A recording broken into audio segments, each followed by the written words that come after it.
Hi everyone. Are you stuck trying to pick your niche? Then listen up, because today we're going to learn 5 things that you should do in the meantime while you find your perfect niche, or 5 things you should do before you choose yours. Welcome back everyone, I'm Alan, and on this channel we talk all things sales funnels and online business. You've heard it before, but I'll say it again. Choosing your niche can grow your business like few things can. Now, on the other hand, I also definitely understand how agonizing it can be to commit to only one niche and to say no to all the rest. There are several things you can do, however, in the meantime or before you actually end up choosing your niche, which is what we're going to talk about today. Now, choosing your niche is extremely important, but if you can't or haven't chosen yours yet, then here are 5 things you can do in the meantime or before you choose yours. Now, the first thing you can do while you're finding your niche, and actually this might be the most important thing, is to create content. Now, I actually got held up on this step for a long time because I told myself, how can I create content if I don't have a niche yet? Wrong. That's the exact opposite way to think about it. If you are torn between choosing between a few niches, or you just want to find out what it is, or you don't want to zoom in or anything like that, then creating content is one of the best things you can do. Not only will this get your name out there, build trust and authority in whichever niche you decide to go into, but it will help you flesh out your own ideas and test the market at the same time. That is like an unbelievable deal, which makes creating content extremely useful. So for example, if you are interested in general digital marketing or general writing or general cooking or whatever your business is about, then you can create content on a blog or YouTube or TikTok or Instagram or whatever it may be, and test a lot of different ideas, different styles and stuff like that. So I'll just make it easy and stick with myself that if you know you want to go into digital marketing, online business, that type of stuff, then make some videos about webinars, make some about sales funnels, make some about social media, about Instagram, about TikTok, about email marketing, about SEO, about Facebook ads, about all of those little sub branches that branch out of that topic. Now, on one hand, writing out all those scripts or just creating that content will give you a much better idea of which of those topics you actually like to talk about, which scripts were the easiest to write, or which videos or blog posts or whatever were easiest to make because you have so much to say about them and they are so interesting to you. On the other hand, you can also see what the market wants, which is actually much more important. Follow your passion aside. So anyway, this pretty much comes down to only 2 steps. Number 1, choose a platform. Now, there's kind of 2 ways that I look into choosing your platform. Number 1 is, which platform are you already on? Are you on Instagram all day? Are you on YouTube, TikTok, Facebook, whatever it is? That probably means that that's where your customers or audience is. And that aside, still a big part of creating content is you having enough to say. So it's better off if you choose the social platform that you work best with, that's easiest for you to post with and to understand and stuff like that. And the second step is creating your content, but much more importantly, promoting it. So I know a lot of people say, I'm going to start a new Instagram profile or a new YouTube channel or a new blog or a new whatever. Now that's fine. And if you go on producing 10 posts every day, that's super cool. And well, if you are that consistent, that would help. But the part of the equation that most would-be or new entrepreneurs miss is that you need to market your content or promote it, because it really doesn't matter if you have 1,000 blog posts or YouTube videos or whatever about cooking or marketing or whatever your niche is if nobody knows about it, or if nobody's watching it or consuming that content in any way. So just keep that in mind, that promoting your content is at least equally important to the content you create. The second thing you can do while you find your niche is to look for niches in yourself and in the market. So let's start with you. Now, this means dig into your entire life to look for niche ideas.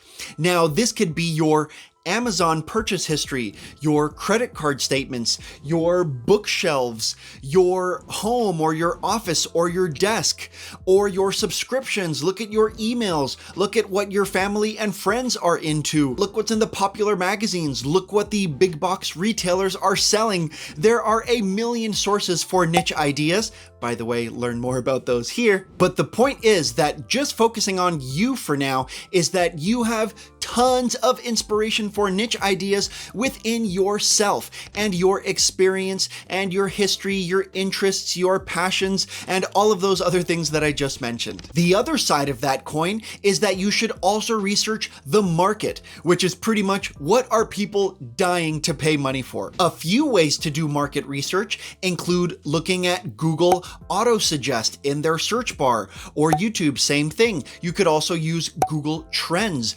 Google Alerts, Google Keyword Planner, and there's other services as well like SEMrush, Moz, a bunch of other keyword research tools. Answer the Public, I think that's another good one. The point is there's no shortage of results and for services for this, which is pretty much keyword research. Now, this pretty much means tools that aggregate all the data of things that people are looking up, searching, clicking on, and so forth, and it pretty much tells you exactly what your market wants. So if you type in keto dieting into any of these services that I just mentioned, they will give you a huge list of sub niches that people are interested in that you could choose to go into. So maybe it's keto dieting for seniors, or for dogs, or for van lifers, or for a million other sub niches. The point is that these keyword research tools make your research. You don't need surveys and focus groups and all that stuff because these services give you those answers for you. And while we're on the topic of researching the market, I should also mention that you should research competitiveness. Now, I talk a lot in my other videos about why competition isn't necessarily a bad thing, and also how you should avoid it as much as possible. And those are kind of two different steps. But anyway, the point here is that you want to look into competitiveness. Now, on one hand, if there are 0 competitors in that niche, that means 0 products being sold, not much content being watched or made or consumed, and stuff like that, then that's probably not a good idea. That is a pretty clear signal that other people have probably tried to enter that niche, but there wasn't enough money or a big enough audience in it. On the other hand, if there's already 1,000 other people making YouTube videos about keto dieting for dogs, or whatever the case may be, then maybe that might be something that you might either want to pivot away from or niche down into a sub niche of that, but of course make sure that there is a big enough audience or at least enough profitability in it. So what's your niche? How did you find or choose it? Let me know in the comments below.